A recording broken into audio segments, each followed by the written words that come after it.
Has your husband ever said something like, just relax, you're overreacting, I was kidding, calm down, it's just a joke? When you're clearly upset about something, you're hurt. You're trying to express how you feel. And instead of getting the understanding and love that you would want so much, you're met with defensiveness and him totally dismissing and invalidating you. It leaves you feeling even more upset and thinking that he's just a total jerk. Today, we're going to look at what's going on beneath those dismissive comments.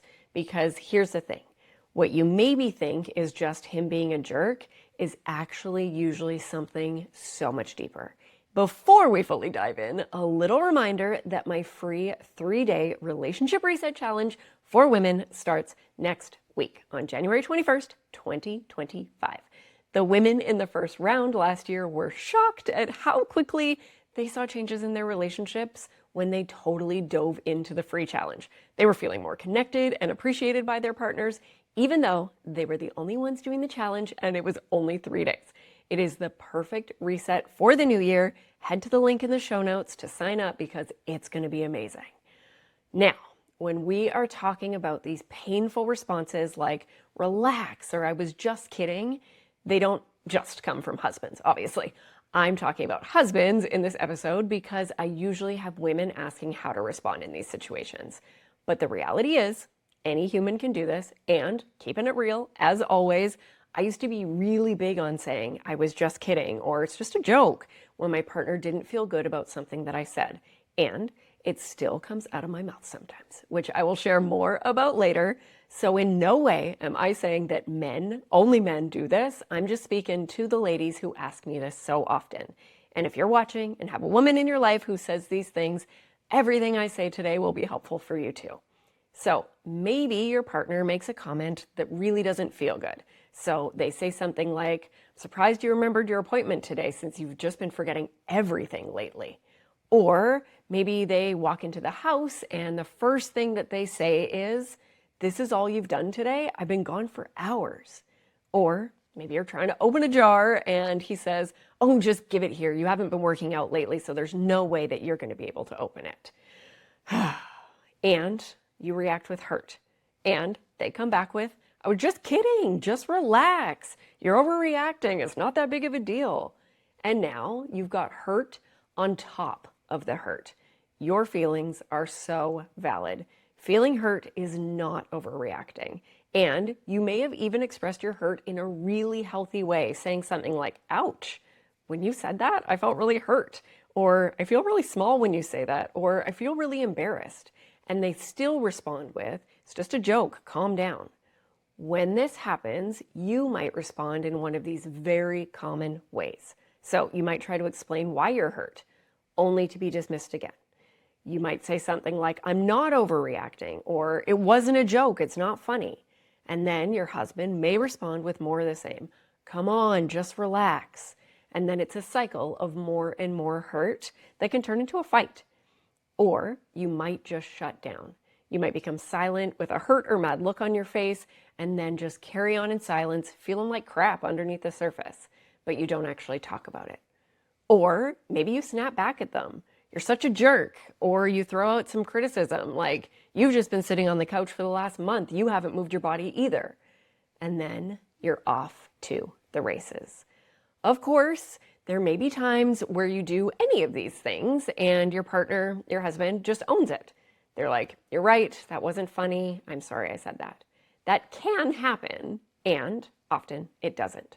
So today we are just focusing on what happens when that doesn't happen, what you can do when that lovely apology doesn't happen, where you respond in any of the above ways and still feel unheard, invalidated, and alone.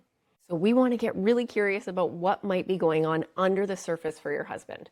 When we get curious about this doesn't mean that your feelings aren't valid. They totally are. And we can look at his side too.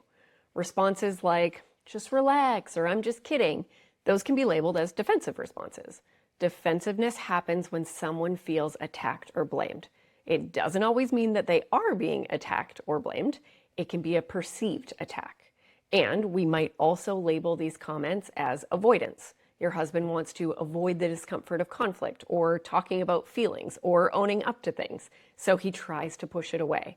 And Most of the time, this isn't consciously, it's subconsciously. It's a learned behavior, a learned pattern, and this is where we get to play my favorite game. So it's not really a game, but we get to use my favorite concept, wonder and look under.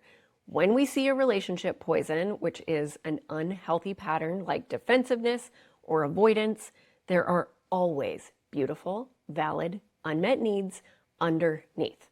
These things are unhealthy strategies to get beautiful, valid needs met. That's what quote unquote relationship poisons are. If you've been listening for a while, you've probably heard me talk about this before. I will link the episode in the show notes where I talk more about wonder and look under and what's underneath. And as I always say, just because there are beautiful, valid needs underneath these things, it doesn't make it okay to do the hurtful thing. So knowing this, what the heck is under these kinds of responses from your partner, and how can you change the dance and get your husband to hear you and respond in a more caring way? I am so happy to share what goes on under the surface for me when I pull out, "I was just kidding," to my partner.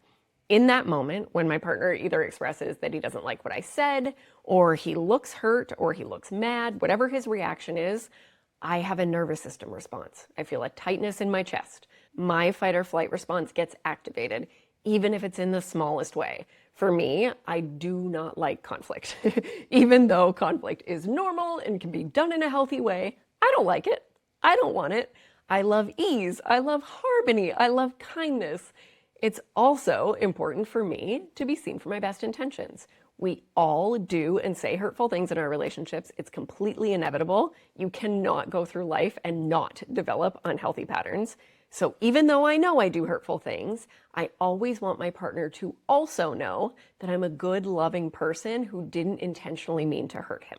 So remember how every relationship poison, like dismissing your partner and saying, "I was just kidding," has beautiful, valid, unmet needs underneath? In what I just shared with you about my experience, I shared my unmet needs. When I've said something that hurt my partner, when we wonder and look under, my reaction, "I was just kidding," we see that my needs are ease, harmony, kindness, to be seen for my best intentions. So in a split second, I have a nervous system reaction and react, "I'm just kidding." It's a well-worn pattern. It's a defense mechanism to protect myself and try to maintain my needs of ease and harmony and kindness. The logic, quote unquote, is if I say, "I'm just kidding," then we can keep it light and ease-filled. We don't have to get into conflict. I'm a good person still.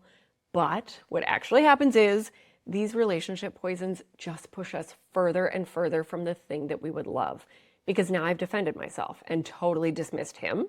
So he might react in the ways that we talked about before, like explaining or shutting down, getting critical, getting mad. And now I am nowhere near the ease and harmony that I was going for. This is not conscious in the moment. I do not consciously choose to say I was just kidding. And years ago, I had no idea that this was underneath my defensiveness. And that's just my example. For your husband, could be the very same thing. Or it could be that he feels inadequate in some way, like he can never get anything right. His needs in that moment might be for trust or from empathy from you to know that it's okay that he screws up sometimes. Or it might be that when he took accountability for things as a child, he was punished or criticized. So when he said, "Yeah, I did that," he got in trouble when all he wanted was connection. So he learned taking accountability results in criticism from my parent. So instead, he starts defending himself or dismissing things instead of taking that accountability in order to maintain that connection, which is so brilliant for a child to do because connection is everything. Connection to our parent is everything. And these patterns no longer serve us as adults. These are just some areas to start getting curious. There are so many things that could be under this. And again, I'm not justifying our reactions in any way. We are human though. They happen. And when we get curious about what's underneath, instead of believing our partner's just a jerk, then we can change things. When you use wonder and look under, it can help depersonalize things, can depersonalize what they said because it's usually not about you or that they don't care. It's a protective mechanism or an unhealthy strategy to get a need met. When I say I'm just kidding to my partner, I care about him so much, I'm just using this unhealthy pattern. So how can you respond when your partner says something like, just relax, or you're overreacting, I was just kidding? Before I tell you how to respond, you might be thinking, why should I be doing the work? Why should I wonder and look under and get curious? Why do I have to be the one changing my response when he's dismissing me? It's frustrating, especially when you've already been super vulnerable and shared your feelings with him. And here's the thing. If you don't respond differently, you will stay stuck. Things won't change. Your frustration and hurt will keep building. It's already been happening for this long. Why would it change if it hasn't yet? It's a cycle. And you have the ability to break the cycle. This is the good news. When you respond with curiosity and calmness, you literally change the whole dance. When one person changes their steps, the whole dance changes. So while it might seem like a lot to ask to be the one to get curious and wonder and look under, the truth is choosing a different response is the way to change this pattern. So let's play this out because you are amazing. You can dive in. Your partner makes a comment like, you've been home all day and there's no dinner on the table? Someone needs to manage their time better. And you say, ouch, that didn't feel good. Even though you had a perfectly healthy response, they can still get triggered if there's a wound there for them. Maybe it's a wound, maybe from childhood, that I can't get anything right, or I always screw up, or no one sees the good things that I do, or I'm always the bad guy. And in a split second, they react. Oh, relax, it's just a joke, dismissing you and defending themselves. Now, instead of you reacting back and jumping into the same old cycle, first, take a breath or 3 and give some love to your nervous system. In just a few deep breaths with really long exhales, you're literally stimulating your vagus nerve, which relaxes your nervous system. This is amazing. This pause allows you to choose to respond instead of react. Now, with Wonder Look Under, we get to respond to the needs underneath their surface words. So responding to their needs when they say, relax, I was just kidding, might look like, I know you didn't mean to hurt me, and I'm not mad at you. I love you. And I do want you to know that when you said I needed to manage my time better and you pointed out that dinner wasn't made right when you walked in the door, I felt really hurt by that. And I want to know that you get that. By saying, I know you didn't mean to hurt me, and I'm not mad at you, and I love you, you are speaking straight to that wound.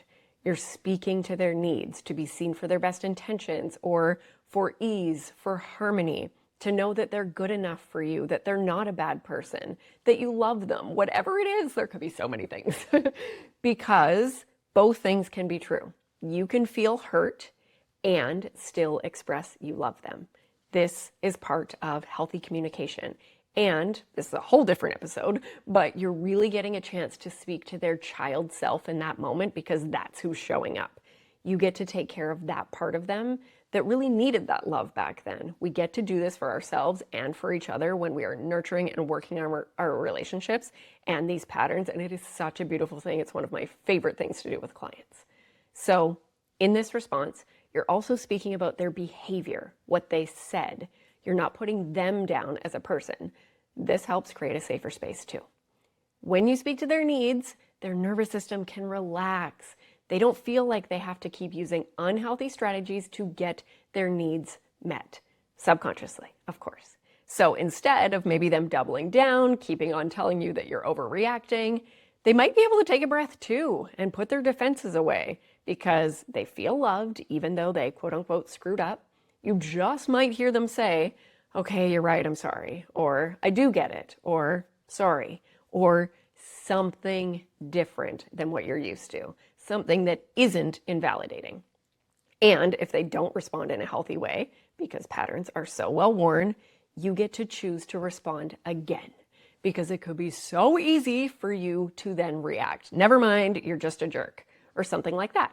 And then nothing has changed. You're in the same old dance. It would make sense if you responded like that because you're feeling hurt and keeps you stuck. So another deep breath might be required. I love you, and I would love to hear that you know that it didn't feel good, or I would love to hear that you know that that isn't okay. When we paint the dream of what we'd love to hear, we set us and our partner up for success. When I tell you I don't like something, or when I say ouch, I'd love to hear you say, sorry, that wasn't okay. And then I'm actually happy to accept that and move on. That could be so helpful for your partner to hear what this could look like. Consistency is so key when it comes to these new patterns. It is so common to try something once, and if it doesn't go well, we assume that that means that things will never change. But these patterns took a long time to form, and they can take a long time to change. They change with consistency. When you take this initiative and respond with empathy and understanding using Wonder and Look Under, you create conditions for your partner to open up, to feel safe to take accountability and engage with you more effectively. It sets a new tone for your relationship where both of you can feel heard and validated. Eventually, outside of the triggered moment, you might actually be having the conversations about what goes on underneath your relationship poisons. And you might be figuring out together exactly what you both need to hear in those moments where you get triggered or where you feel hurt and upset. And you'll be talking about how to create safety for each other when one of you feels hurt. You can share what went on for you when they said what they said and how it feels to be told to relax or that they're just joking. Doesn't it sound amazing to have those kinds of conversations? If it does sound amazing, and it sounds totally impossible, that's what I used to feel too. I would tell my therapist we will never be able to have deep conversations about our feelings and past wounds. And now my partner and I regularly talk about what goes on underneath our conflict and our tense moments. We know each other's wounds and what unmet needs come along with them, and we stay curious to learn more about ourselves and more about each other. It's what I literally always used to dream of in our relationship, but never thought was possible.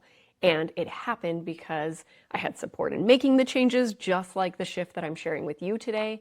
I got a relationship coach that helped me stay consistent and just kept me accountable with my efforts, because it is challenging to stay consistent, especially when sometimes you see positive results and sometimes you don't.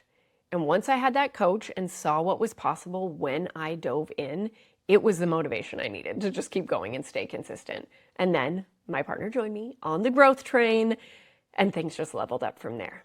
So know that as you are making these shifts, it's going to take time. You're not going to be able to just stop and breathe and respond instead of react every time. You've got your own patterns too. And he's not going to respond in the perfect way every time either. Even if you are getting curious, even if you are speaking to the needs and guessing the needs underneath. And remember, your feelings are so valid. You choosing a different approach is really setting you up to be heard and allowing you to get into his heart too. And as always, none of my content is for abusive or unsafe relationships, and everything that I share here is nuanced. I can't possibly cover every angle, and it's not one size fits all. Take what feels useful and supportive and leave the rest behind. If this does feel aligned and helpful and you're tired of feeling hurt and not feeling heard, if you're really ready to make real changes and dive deeper with support, remember my free 3-day relationship reset challenge for women starts next week, January 21st, 2025. You'll literally know exactly where to focus your energy to create change, and you'll have my support in doing it. You can ask questions, including questions about this episode if you want to, and have my support. You are here, you are listening or watching, you are clearly ready for change. Sign up through the link in the show notes. It's going to be so amazing. Your intentional action for the week is to first get curious from what you know about your partner and what you know about relationship poisons being unhealthy strategies to get needs met. What might your partner's unmet needs be underneath the surface when they say things like, relax, it's just a joke, I was just kidding, or you're overreacting? This is such a great place to start to get curious so that when it happens again, you can breathe and then speak to the needs instead of the surface words. You have got this. I am sending so much love into your day. Remember that nothing changes if nothing changes, so it is the perfect time for a relationship reset to create change. Head to the show notes to sign up, and let's have an intentional week.